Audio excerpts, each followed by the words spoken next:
Well, speaking of going in a bad direction, and you kind of heard Peter Doocy highlight this life expectancy issue that we're having here in the United States. Life expectancy in the United States dropped for the second consecutive year, reaching the lowest level, folks, since 1996, according to a government report that was released yesterday.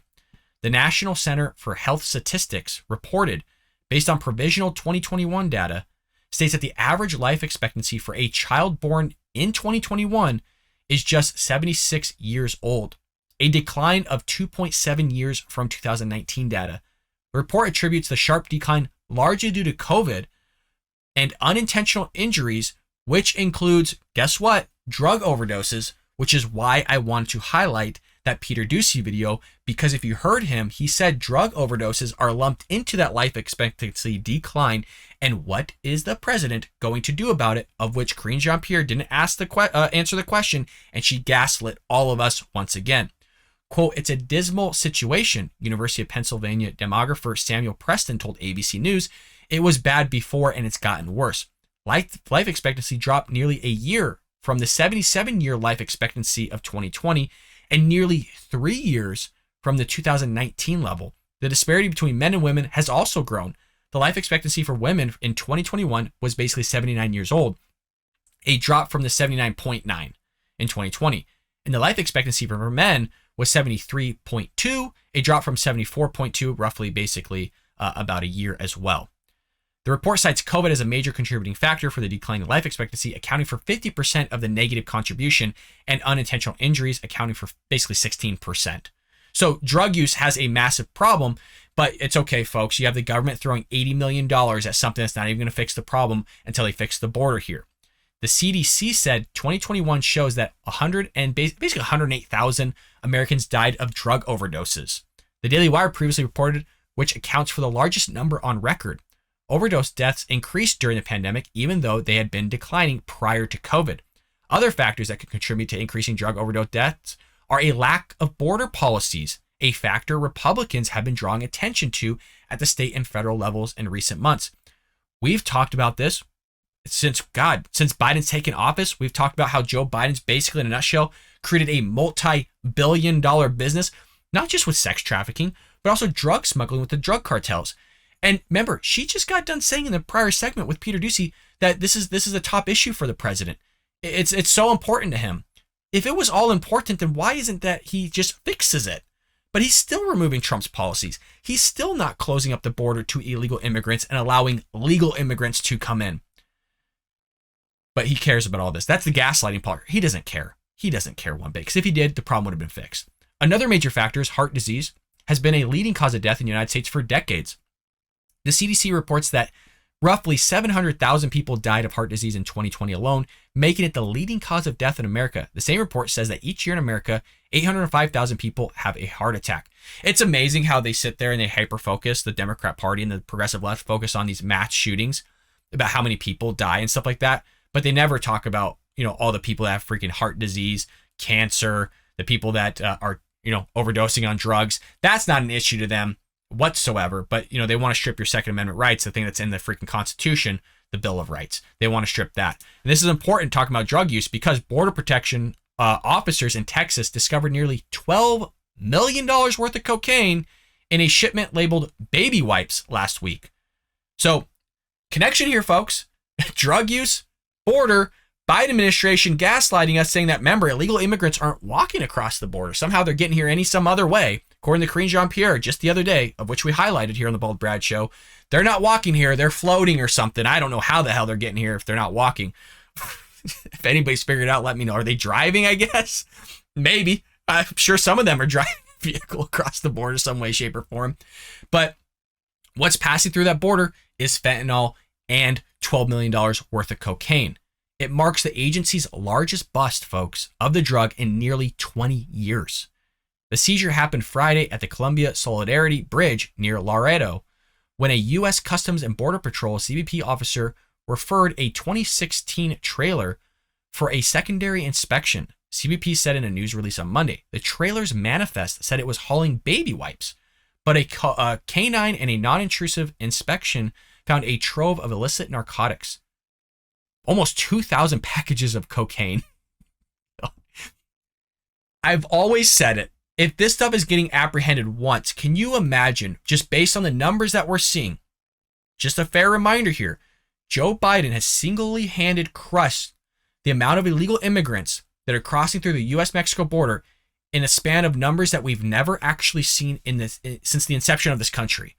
Now, when I say things like that, it almost seems like, well, that sounds extreme. That sounds a little crazy. It seems like you're kind of exaggerating it. I mean that in the most literal of terms. Joe Biden has allowed more illegal immigrants into this nation than we've ever seen since this country started. That's how bad it is. So if they're apprehending basically 2,000 packages of cocaine, just imagine how much they're not getting that's just flowing into this country from ports of entry through the U.S.-Mexico border, Arizona, California, Texas, sometimes Florida. But they care about all this, you guys. They care about your children with the fentanyl that's being targeted to them. They're throwing $80 million at it. $80 million, really? But it's okay, folks. Don't worry about it. They went and took care of the student loans because that's more important than your children. That's more important than little kids being targeted by fentanyl and dying with 300 overdoses happening all the time. Randy Howe, director of federal field operations for the CBP's Laredo field office, called it a colossal record-setting seizure. I just got to show you a picture of this, folks. It's just nuts. Let me get it set up here for you. It is so... Look at this. Look at the size of that. Oh my God. I mean, that is so much cocaine. It's just... This is just one truck. There's thousands of trucks that are going through each and every year. Just imagine the amount of cocaine that's flowing through that U.S.-Mexico border. But it's okay. Joe Biden cares. Joe Biden's going to figure it out for all of us. The 1,532 pounds of cocaine had an estimated street value of basically $12 million. The seizure is a prime example of border security management and how it helps prevent dangerous narcotics from reaching our communities. It's not enough. I'm sorry, it's not enough. We literally have a thing called a fentanyl crawl here in California, and I've always mentioned Savannah Hernandez from Blaze Media. She was the producer of Slightly Offensive, has done a phenomenal job of journalisming or showing media and stuff on people doing the fentanyl crawl, meaning they're just passed out for literally hours on end in Southern California because of the drugs that are now flowing from the U.S.-Mexico border. We didn't have problems like this before in terms of fentanyl. Now it's basically one of the leading drugs here that's causing people to die and basically pass away from this stuff. And as I keep saying, as Peter Doocy does, everybody on Fox News and all of you, you need to lock up the border.